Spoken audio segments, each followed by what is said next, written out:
ช้าเดี๋ยวน้องล้ม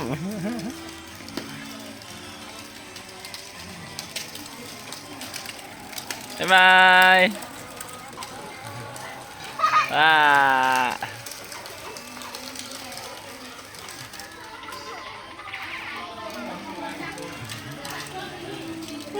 คักอ่ะน่ะม่วนบ่โอ้แอมอยู่เมื่อยบ่แอมเจ็บแก้นเราเฮ้ยยังขี่อีกแล้ว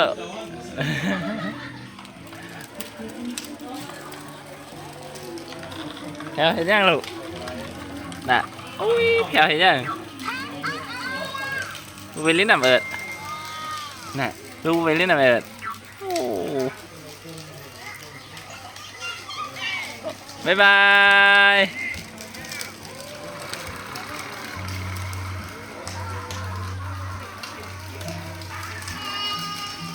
บาย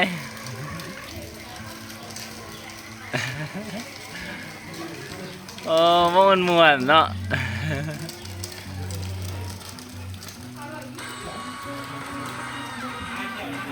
อยู่นี่แหละ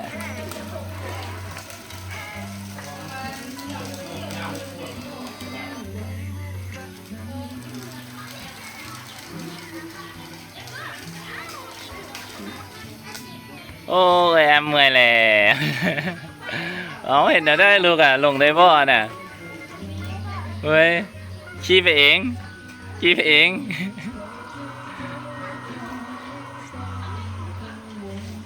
ไหม